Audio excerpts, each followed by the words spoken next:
이선복 교수입니다. 중국 회계 강의 3장 회계 시스템 두 번째 시간입니다. 우리가 지난 시간에 복식부기 시스템과 회계순환 과정에서 일부분을 했는데, 그러면 오늘은 그에 이어서 2절 회계순환 과정, 특히 4단계 수정분계, 5단계 재무제표 작성, 마지막 장부 6단계 장부 마감 이 부분에 대해서 공부를 하도록 하겠습니다. 우리가 지난 시간에 했던 내용들 잠시 한번 복습을 합니다. 복식을 우리가 지금 기업 회계에 대해서 공부하고 있지만 그 기본이 되는 것이 복식부기 시스템을 우리가 기초로 공부를 하고 있다. 그래서 복식부기라는 것은 특별히 우리가 거래가 발생했을 때 이거를 회계장부에 표시할 때 차변, 대변 그것을 더블로 나누어서 동시에 표시한다는 것. 그게 복식부기 이제 기본 시스템이다 했고요.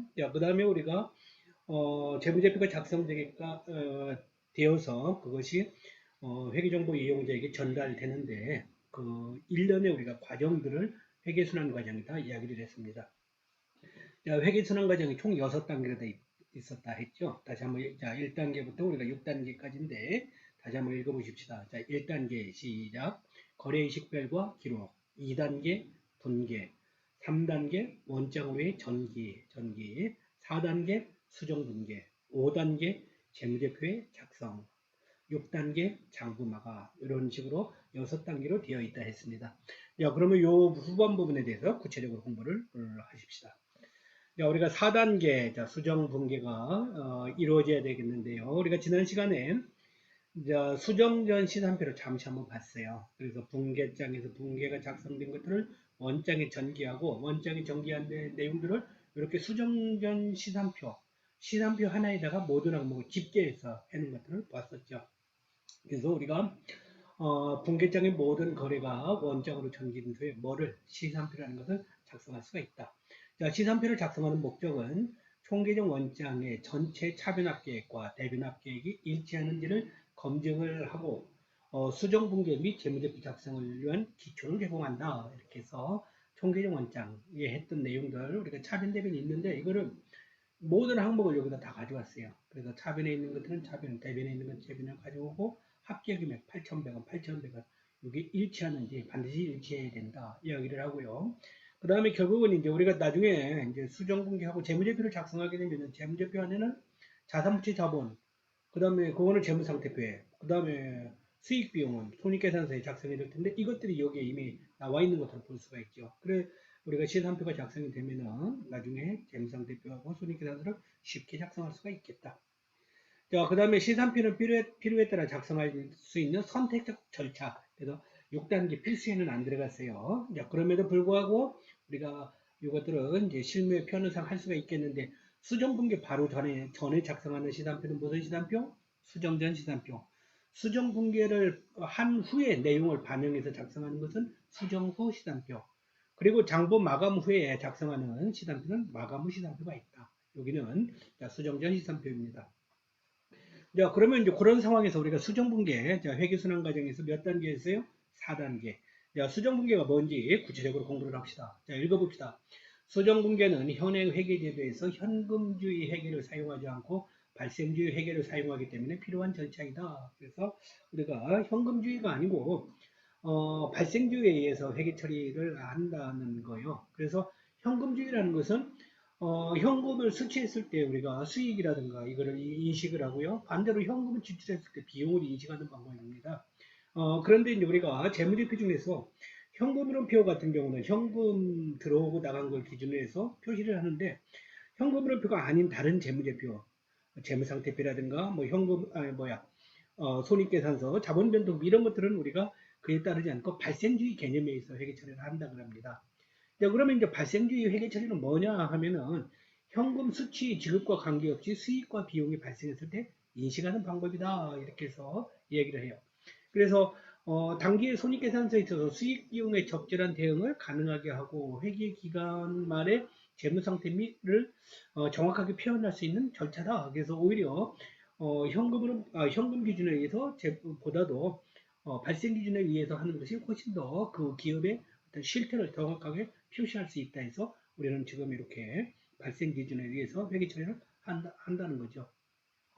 그런 의미에서 이제 우리가 그 발생지 개념에 따르기 때문에 이런 수정분계가 필요하다는 건데, 수정분계는 크게 종류가 네 가지가 있을 수 있대요. 첫 번째가 이연 항목, 두 번째는 발생 항목, 세 번째가 추정 항목, 네 번째가 자산 부채 및 평가 항목, 이렇게 네 가지.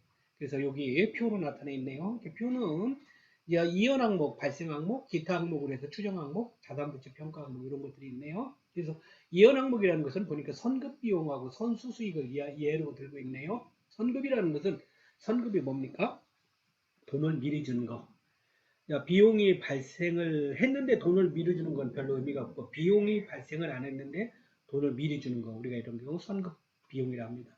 예를 들어 선급 임차료, 우리가 어떤 건물을 빌린다 합시다. 빌리는 걸 임차해요. 그러면 빌리면서 지급하는 수수료를 임차료로 하는데 1년분을 미리 지급하고도 또 아직 사용하기도 전에 미리 돈을 주는 경우는 선급 임차료 이렇게 부릅니다.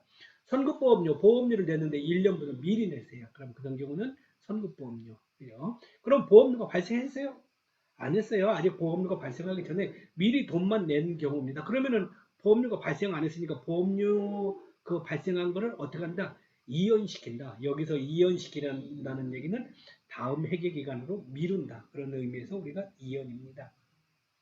자, 그러면 선수 수익의 경우는 뭡니까? 선수는 미리 돈을 받았다는 겁니다. 선수, 미리 받았다. 수익이 발생했다, 안 했다? 수익 발생하고 돈을 받는 건 당연한 거고, 수익이 아직 발생 안 않았는데 돈을 미리 받은 경우, 선수 수익. 돈만 먼저 받았기 때문에, 미리 받았기 때문에 나중에 뭔가 그에 대한 대가를 해줄 의무가 있어요. 선수 수익은 부채, 선급 비용은 자산, 이렇게 됩니다. 예를 들어서 선수 임대 수익 합시다. 우리가 건물을 우리가 임대한다 합시다. 임대하고 돈을 받는 해요. 그런데 건물을 빌려주기로 하고 아직 빌려준 상황이 아는 상황에서 예를 들어서 1년분 임대료를 미리 받았어. 그럼 그런 경우를 우리가 선수 임대 수익을 할 수가 있죠. 당연히 그러면 돈을 미리 받은 만큼 건물에 1년 동안 해줘야 될 의무가 있기 때문에 이거는 부채다 할 수가 있죠. 선수 용역 수익도 마찬가지예요. 그래서 여기도 마찬가지로 수익이 발생했어요, 안 했어요? 건물을 빌려줬어요, 안 빌려줬어요? 아직 안 빌려줬어요. 구체적으로 수익을 발생하기 전에 돈만 미리 받은 거기 때문에 지금 현재 입장에서 수익으로 하면 안 되고 그 수익으로 인식하는 걸 어떻게 한다? 다음 회계기간으로 미룬다, 이연시킨다, 미룬다. 그래서 얘들은 이연 항목이다. 선급비용, 선수수익, 선자 들어가는 거 기억하시죠? 이연 항목이다.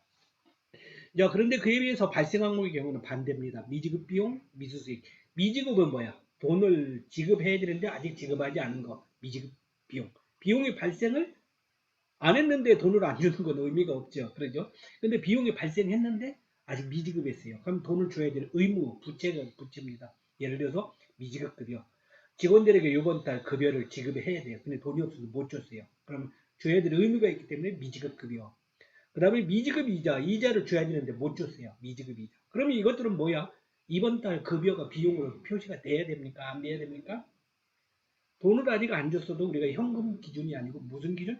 발생 기준에 현금을 지급하지 않았다 하더라도 이번 달 급여 비용으로 나가야 될 돈이니까 이것들은 비용으로 표시를 하자. 그래서 이것들은 무슨 항목이다?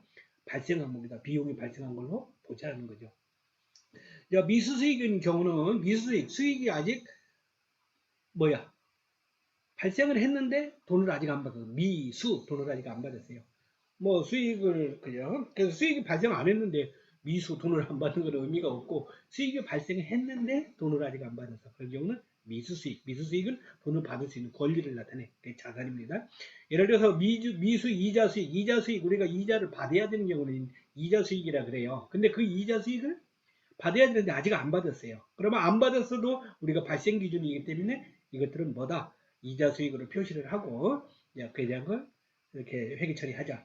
미수 임대 수익도 마찬가지로 그렇습니다. 그래서 그런 것들이 있고 그래서 미지급 비용, 미수 수익, 이거 미자 들어가는 거 이것들은 뭐다? 발생 항목이다. 그래서 돈을 미지급, 미수 아직 주고받지 않았지만은 비용이나 수익으로 표시를 하자. 기타 항목에는 추정 항목이라는 것이 있어요. 자, 거기에는 감가상각비, 대손상각비, 제품보증비라는 것이 있네요. 자, 감가상각은 예를 들어서 우리가 건물을 사용하게 되면 그에 대한 가치가 감소할 수가 있겠죠. 그런 경우 우리가 보통 감가상각을 한다는 얘기를 합니다. 그럼 그 감가상각을 언제 하냐? 요때, 지금 수정분기할 때 요때 하자. 대손상각비라는 것은, 대손이라는 것은 우리가 상품을 외상으로 판매하면 뭐죠? 돈을 받을 수 있는 권리를 매출채권. 우리가 돈을 빌려줬어요. 빌려주는 거를 대여라고 합니다. 그러니까 돈을 빌려준 돈은 대여금. 그럼 돈을 받아야 되는데 대여금 받지 못할 가능성이 있다 이거죠. 그로 인한 손실을 우리가 뭐라고 하자? 그런 경우로 이제 대손상각비 비용으로 뭔가 이렇게 표시를 합니다. 이것들을 언제 한다? 수정분계 때 한다. 기억하십시오. 자, 그 다음에 자산부채 평가 항목에서 손상차손, 유형자산 평가손이 금융상품 평가액 이런 것들이 있네요. 그래서 뭐 하나만 예를 들어서 유형자산 평가이익 같은 경우 들어봅시다. 평가 손실 들어봅시다. 유형자산 우리가 건물을 구입했어요. 건물을 100억에 구입했어요. 근데 그 건물을 보유 중에 팔지도 않았는데 처분하지도 않았는데 100억짜리 건물이 300억으로 올라가 있어요. 그러면 100억에 표시하는 게 좋아요? 300억으로 표시하는 게 좋아요? 지금 현재 가치로 만약에 현재 시가로 표시한다면 300억으로 표시하는 것이 바람직하다 할 수도 있겠죠. 자, 그러면은 100억에서 300억으로 올라가기 때문에 얼마 이익이 발생한 거야?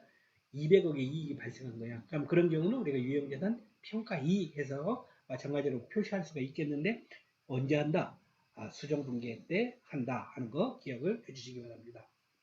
자, 그래서 결국은 이제 수정분계는 크게 이렇게 예언 항목, 발생 항목, 그 다음에 이제 기타 항목에서 추정 항목, 평가 항목 이런 형태로 나타난다. 그래서 회계원리 공부할 때 조금 이제 수정 분계가 어렵다 할 수도 있는데 결국은 뭐 이런 범위 안에서 이제 유형으로 나타나기 때문에 여러분이 요거 핵심만 잡으면은 별로 어려울 게 없겠습니다.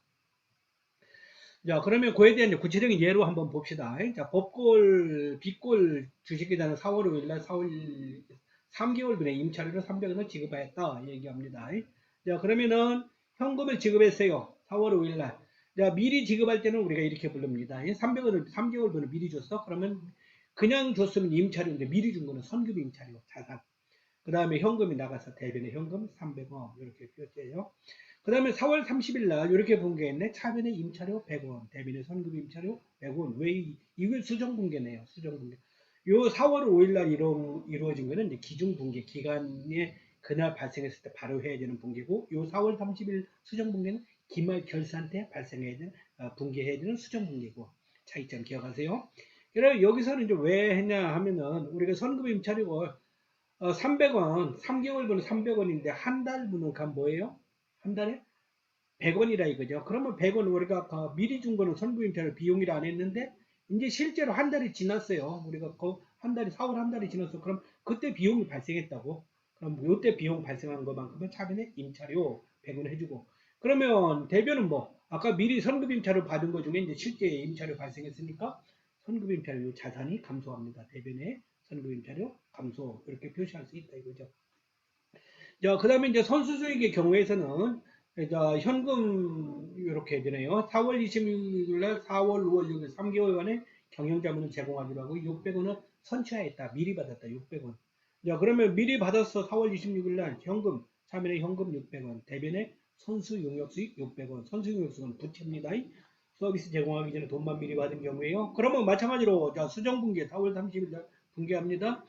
6개월, 4월, 5월 두 달간에 300원씩 각각 하기로 했는데 이제 그러면 3개월분은 결국 경영자분 뭔가 서비스를 했어요. 그럼 3개월분은 용역 수익의 발생은 대변이니까 3개월 표시해주고 그 다음에 이제 아까 선수 용역 수익 부채 600원이 있던 것 중에 이거는 이제 실제 수익을 발생했으니까 제공했으니까 그것을 없애줘야 되겠죠. 부채를 이런 식으로.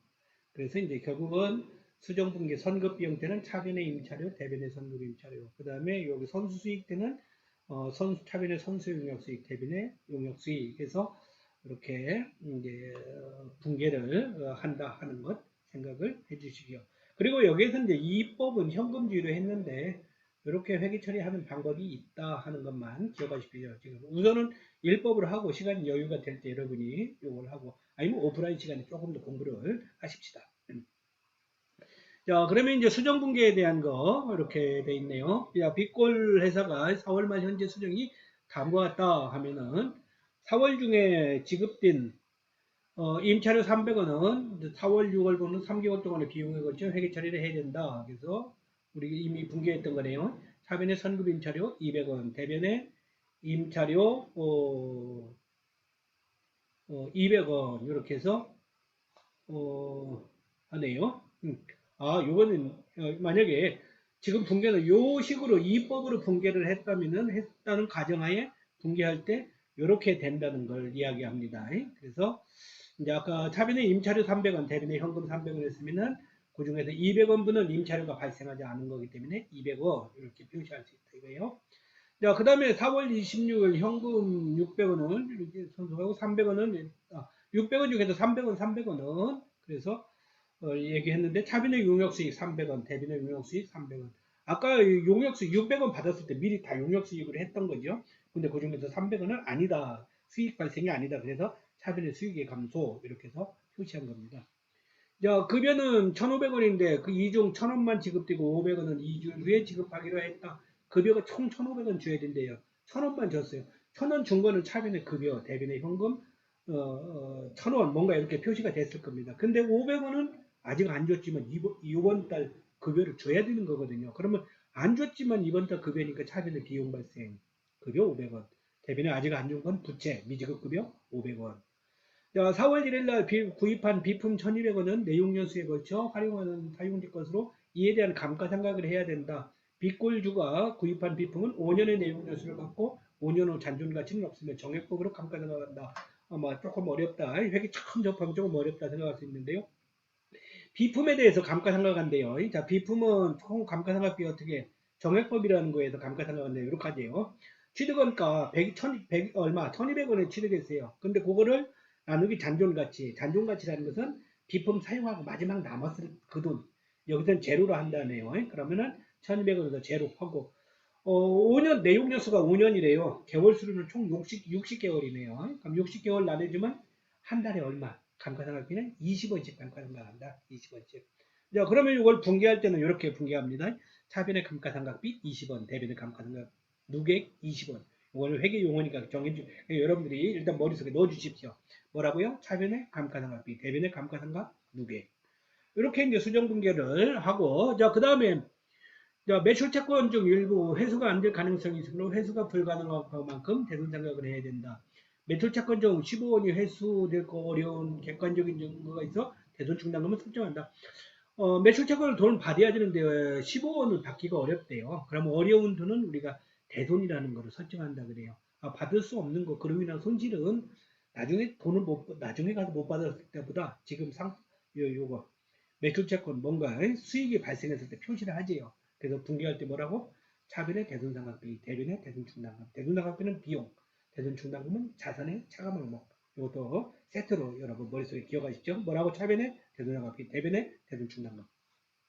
4월 21일 날 취득한 한 완도 주식의 FVOCI 금융자산으로 분류됨. 4월 1일 현재 공정가치는 주당 25원이다. 위 항목에 대해서 4월 30일에 필요한 수정분개를 하고 수정분개에 관련 정기하고 수정 후 잔액시단표를 작성하라. 일단 분개해놓은 걸 이렇게 분개했네요. FVOCI 자산 얼마? 50원. 대변의 금융자산 평가액 50원. 뭐냐? 봤더니 뭐래요? 평가손익이 주식이 몇 주야?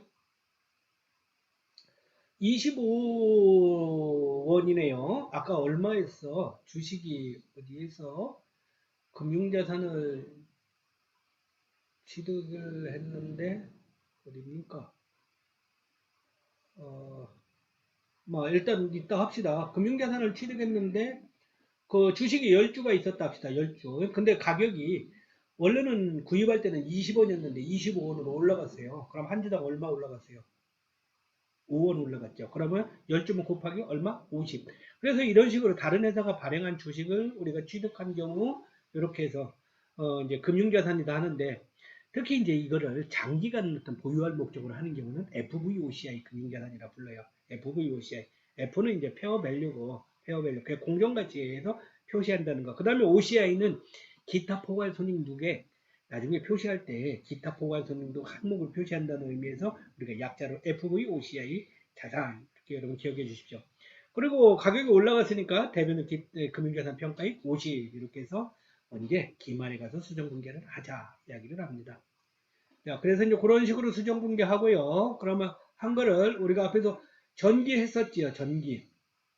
수정분계하고 이를 원점으로 전개하면 다음과 같이 수정분계 대상의 계정 과목들의 잔액이 새로 나타나거나 조정이 된다. 그래서 앞에서 우리가 분계장의 내용 등을 총계적 원칙에 전제했듯이 여기서도 마찬가지로 앞에서 분계한 내용 하나하나 계정 과목을 빠뜨리지 말고 여기다 선급 임차료, 용역수익, 미지급급여, 감가상각비, 대손상각비, FOA, OCI 금융계산 표시해서 차변에 있는 것은 여기도 차변에, 금액이 대변에 있는 건 대변에 이렇게 해서 적어주라. 이렇게 한다 이거죠. 그래서 요거까지 하고 나면은 요걸 마찬가지로 원장에 전개한 거는 어떻게 하자? 시산표 하나에다가 다 집계시키자. 그래서 아까는 수정전 시산표였는데 지금은 수정 후 시산표. 수정 후 시산표는 수정 분계의 내용을 여기다 다 반영한 겁니다. 그래서 현금부터 FVOCI 매출채권, 대손충당금, 선금임차료, 마지막 금융자산 평가이익까지 아까보다 훨씬 많아졌네요. 금액이 얼마? 자산합계는 8,685, 그 다음에 대변합계 8,685 해서 일치가 됩니다. 자, 그렇게 해서 수정후 시산표를 작성할 수가 있고요. 자, 그 다음에 그걸 가지고서 이제 수정후 시산표를 작성했으면은 마지막 이제 5단계에 가서 재무제표를 작성할 수 있습니다. 재무제표. 그런데 재무제표를 작성하는데 우리가 참조로 이제 필수 절차는 아닌데 선택 절차인데 이런 정산표를 작성할 수 있다 그래요. 정산표는 뭐야? 그림을 한번 봐보십시오. 수정전 시산표가 있고 차변대변, 수정분계 차변대변, 수정후 시산표 차변대변. 그 다음에 우리가 지금 재무제표 작성해야 되는데 포괄손익계산서. 그 다음에 재무상태표가 나타나 있네요. 그 다음에 앞에서 했던 내용들이 우리가 수정후 시산표 항목들이 있었는데 여기 다 집계가 되어 있네요. 다 집계. 그래서 이런 식으로 이 전체 하나의 표 하나로 막 나뉘는 것이 이제 정산표. 그래서 예전에는 이제 실무상 이런 정산표를 많이 작성했어요. 근데 요즘은 이런 부분들은 이제 전산회계가 많이 해줍니다. 그래서 일단 여기서 자세한 설명은 시간 관계상 생략할게요. 자, 그러면 이제 5단계 재무제표 작성해서 포괄손익계산서를 되는데, 자, 포괄손익계산서 읽어볼게요. 자, 포괄손익계산서는 일정 기간 동안에 기업의 영업활동 또는 경영성과를 보여준다. 재무제표는 회계연도 말, 반기말, 분기말, 월말 등이 작성한다. 하고, 자, 포괄손익계산서는 당기순손익과 기타 포괄손익으로 구분하여 보고한다. 당기순손익과 기타 포괄손익을 구분하여 재무상태표에도 영향을 미친다. 그래서 자, 손익계산서 작성에는 이렇게 작성했어요. 자, 그래서 회사 이름은 빅골 자문회사. 그 다음에 뭐 기간이 있어요. 일정 기간. 2005년, X5년 4월 1일부터 X는 4월 30일. 한 달 동안의 회계기간이네요. 그 다음에 손익계산서로 수익을 표시해요. 수익은 우리가 용역수익. 앞에 연결된 문제입니다. 용역수익 총 3,300원. 그 다음에 비용에 이런 것들이 있었네요. 급여, 임차료, 감가상각비, 대손상각비. 다 합하면 비용 합계가 얼마? 1635. 마이너스. 이건 가로는 마이너스라는 뜻입니다. 자, 그러면 당기순이익은 어떻게? 당기순이익은 수익합계에서 비용합계를 마이너스 시키는 겁니다. 수익합계 3,300원에서 비용합계 1,635원을 빼니까 당기순이익이 1,665원이다. 자, 거기다가 이제 우리가 기타 포괄손익이 있으면 이거를 구분해서 표시해 주래요. 기타 포괄손익. 특히 아까 우리가 FVOCI 금융자산 공정가치 평가한 거는 이 금융자산을 취득했는데 아직 구체적으로 처분한 게 아니야. 그래서 이익이 확정된 게 아니야. 그러니까 여기다 표시하면 안 돼. 하지 말고 당기순이익 밑에다 표시하래요. 왜냐면은 이후에다 표시하면 당기순이익이 많아지잖아요. 그럼 나중에 세금도 많이 내줘야 되고요. 배당금도 많이 줘야 되고 영향을 많이 미쳐요. 그러니까 당기순이익 위에 표시하지 말고 밑에다 표시하자. 그래서 기타 포괄손익 항목으로 해서 금융자산 평가액 50 플러스 값이네요. 평가액이니까 플러스 값. 야, 요거 반영하면 결국 얼마? 총 포괄이익 1715 이렇게 해서 표시할 수가 있다 이거죠. 자, 그리고 자, 그게 손익계산서 작성하고요. 자, 이어서 재무상태표 작성합니다. 자, 회사 이름이 있고요. 자, 4월 30일 현재 결산일 현재. 자, 왼쪽에는 자산을 적고요. 자산. 오른쪽에는 부채와 그다음에 밑에 자본을 적었네요. 자, 일단 재무상태표 읽어볼게요. 재무상태표는 일정 시점을 기준으로 기업의 재무상태를 나타내는 일정 시점 4월 30일. 자, 그 다음에 재무상태표를 자본을 구성하는 항목 중에 기말의 이익여금은 기초의 이익여금의 당기 순손익을 가감하고 배당금을 차감하여 산출한다. 기타 포괄손익 누계액은 기초의 기타 포괄손익의 손익계산서를 인식한 기타 포괄손을 가감하여 산출한다. 뭐 자본에 대한 내용이네요. 자, 일단 자산을 먼저 한번 봅시다. 자산 얼마, 현금이 얼마요? 3,800원. 그 다음에 FVOCI 금융자산 250원 자산입니다. 매출채권 1,500원. 총 매출채권은 아까 서비스를 제공하고 돈을 받아야 될 거예요. 자산이에요. 1,500원. 그런데 차감해서 대손충당금 15원이 있네요. 이 얘기는 뭐야? 1,500원 받을 돈이 있는데 15원, 대손충당금 15원은 받기가 힘들겠구나. 그럼 얼마 결국 받을 수 있는 돈은 1,485 이렇게 표시하는구나. 대손충당금은 자산, 매출채권의 차감 항목.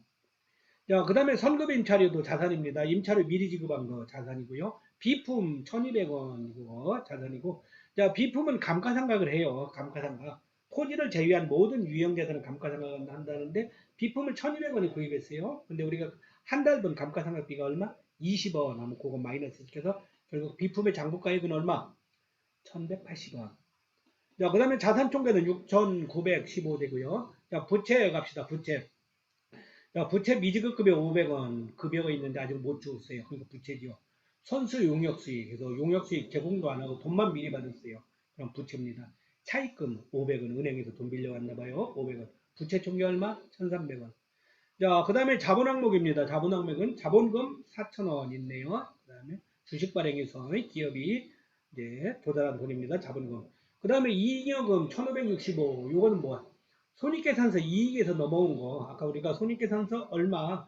1,665 요거에다가 요것이 여기 와서 이익여금이 이제 반영이 된 거예요. 그래서 기초이익여금은 원래 재료였네요. 여기 원래가 기초 원래 돈이 있으면 그거 플러스 당기순이익 해주고 마이너스 배당금 하면은 이렇게 적혀야 되는데 그래서 여기가 기초가 재료다 보니까 바로 1565가 기록이 됐어요. 그리고 기타 포괄순이익 누계 50돼 있네요. 기타 포괄순이익 누계. 그래서 그거를 하면은 기타 포괄순이익은 뭐 아까 우리 요거 있었죠. 손익계산서 당기순이익 밑에 여기서 기타 포괄순이익 항목 50이었는데 요거는 요번 4월 달에 50원이 기타 포괄손익 항목으로 발생한 거고 그러면 요거 발생한 거에다가 원래 있던 금액을 합치면 된다고 그럼 누계 원래 있던 기타 포괄손익 얼마 금액에다가 50원 합치면은 요 금액이 나올 수 있다. 그러면 그렇게 하고 자본총계 얼마 합하면은 5,615. 그 다음에 부채총계 자본총계 다 합하면 얼마 6,915원. 그래서 이거는 뭐하고 같아야 된다. 자산총계 6,915원, 부채와 자본총계 6,915원 이렇게 같아야 된다. 그래서 우리가 앞서 손익계산서도 작성할 수 있고 재무상태표도 이렇게 차변에는 자산, 대변에는 부채와 자본, 마지막 총계 금액은 일치하도록 우리가 재무제표를 작성할 수가 있겠습니다. 자, 마지막입니다. 우리가 장부의 마감 6단계입니다. 좀 바쁘게 설명하고 있는데 잘 따라오고 계세요. 자, 마감 분계 읽어봅시다. 자, 임시계정의 잔액을 0으로 만들어서 한 회계기간의 장부를 마감하고 차기의 거래를 새로이 기록할 수 있는 상태로 만들어 놓는 절차이다. 모든 수익 및 비용 계정의 한 기간 동안의 누적액과 같은 금액을 반대쪽에 기록함으로써 잔액을 0으로 만들고 같은 금액을 집합순익 계정에 배치한다. 이렇게 얘기를 해요. 그래서 일단은 우리가 임시계정이란 말이 나오는데 손익계산서 수익 비용은 임시계정이랍니다. 그래서 0으로 만들어서 이걸 소멸시켜 버린대요. 그래서 임시계정이래요. 그런데 재무상태표에 나와 있는 자산, 부채, 자본은 임시계정이 아니고 영구계정이라고 그래요. 계속 다음 회계년도로 2월 되고 넘어가는 거예요. 그래서 0으로 만들 필요가 없어요. 자, 0으로 만드는데 어떤 식으로 만드냐 했을 때 이렇게 집합순익이라는 걸 써서 만들어 보자 그래요. 자, 무슨 말? 자, 이걸 봅시다. 수익의 마감. 예를 들어서 수익이 이렇다 합시다. 수익은 원래 어디에 차변대변 어디 수익의 발생은 어디에 적힌다? 대변에 적혀. 대변에. 아까 용역수익 얼마였어요? 손익계산서에서 용역수익 3,300원 있었잖아요. 그러면 이건 보통 대변에 적히는 건데 이걸 없애주려고 그래. 임시계정 소멸시켜 재료로 만들려고 해. 그럼 대변에 있는 걸 어디로? 차변에 적으면 돼. 용역수익 3,400원. 그 다음에 이제 대변에는 상대편에 우리가 집합손익이라는 거. 수익이 여기는 하나만 있지만 여러 가지 있을 수 있잖아. 그러면 하나로 묶어주기 위해서 집합손익 3,300원. 자, 비용의 마감입니다. 비용은 이렇게 있네요. 원래 비용은 어디 적힌다? 평상자는 어디 온다? 차변에 온다. 차변에. 아까 우리가 비용에 뭐가 있어? 손익계산서 요거 급여, 임차료, 강파장학비, 대손당학비 네 가지가 있었어요. 그러면 이거 임시 항목인데 없애주고 싶어요. 차변에 있는 것들을 없애주고 싶어. 그럼 대변에 와서 해주면은 차변 대변에서 없어진다 이거죠. 없애주고 그 다음에 차변에는 뭐 집합손익 1635 이렇게 요거 합계 금액을 적어주면 돼. 자, 그러면 어떻게 돼? 집합손익의 계정 마감에 가서 이제 이렇게 되네. 집합손익이 여기는 3,300원, 수익은 비용은 얼마? 1635. 어디가 얼마큼 더 많아? 수익이 비용보다 더 많아. 얼마 더 많아? 1565 더 많아요. 1565. 자, 그러면 1565를 우리가 집합순위 많은 거를 차변으로 가져오고 이거를 뭘로 넘긴다? 이익여금 1565로 넘긴다. 이익여금 1565로 넘긴다. 1565가 뭐예요? 눈치챘어요? 이게 뭐예요? 당기순이익, 수익에서 비용을 뺀 거. 그러니까 조금 전에 뭐였어요? 당기순이익 1665라 이거죠. 근데 1665인데 이게 나중에 어디로 간다? 여기 가서 여기 이익여금 여기 가서 여기 배당금 100원 차이도 있는데 여기 가서 반영이 된다 했잖아요. 결국 그래서 우리가 당기순이익에 해당하는 것들이 결국은 이렇게 자본에 이제 수익에서 비용 빼갖고 당기순이익 차익은 집합순이익에서 없어져 주고 여기 이익여금 이익이 넘어가게 된다. 이익여금 자본이니까 영국예정이잖아요. 이렇게 바꿔준다. 자, 그 다음에 이제 기타 포괄 손익 계정 마감에서 차변의 금융자산 평가 손익 50, 금융자산 평가 손익 누계 50 이렇게 돼 있네요. 이것도 돼 있네요. 우리가 기타 포괄 손익 손익계산서 50 평가일이 있어요. 이거 임시 계정 이거 없애줘야 돼요. 그럼 없애주려니까 이걸 없애갖고 어디로 반영해? 요거 기타 포괄 손익 누계 재무상태 비용이 가서 반영된다잖아 50. 그래서 그걸 해주기 위해서 이렇게 금융자산 평가액 대변에 있던 거는 차변으로 가서 없애지고 그 다음에 기타 포괄손익 누계액 대변에 50 이렇게 마감 분기를 한다 이거죠. 그 다음에 이제 마지막 배당금 이렇게 받게 되는 거. 이것도 배당금은 비용이 아니고 우리가 이익여금 자본에서 지급하는 거라 그래요. 그래서 이익여금 자본의 감소 100원 대변에 그 다음에 배당금 100원 이렇게 해서 표시를 하게 됩니다. 그래서 이렇게 이제 우리가 장분을 마감할 때 마지막 집합손익을 통해서 이렇게 임시 계정은 이제 마감을 하고요. 그 다음에 마감하면은 요거를 우리가 마찬가지로 이렇게 이제 장부를 결국 T자 아까 총계정 원장 작성한 거를 이제 플러스 마이너스해서 마지막 다 이렇게 마감을 시키면 되겠습니다. 그래서 이제 그런 식으로 우리가 분기를 할 수가 있죠. 조금 바쁘게 왔는데 그렇습니다. 그래서 우리가 회계순환 과정 총 6단계로 되어 있다는 거. 첫 번째가 뭐였죠? 거래의 식별. 두 번째가 분계. 세 번째가 전기. 네 번째가 수정분계. 중간에 시단표도 작성할 수 있고요. 그 다음에 마지막 다섯 번째가 포괄손익계산서 작성하고 재무상태비 작성. 마지막 6단계가 장부의 마감. 그런 식으로 회계 처리가 이루어진다 하는 것 기억해 주시기 바랍니다. 시간이 하다 보니까 조금 늦어지네요. 여러분 열심히 공부하시기 바랍니다. 감사합니다.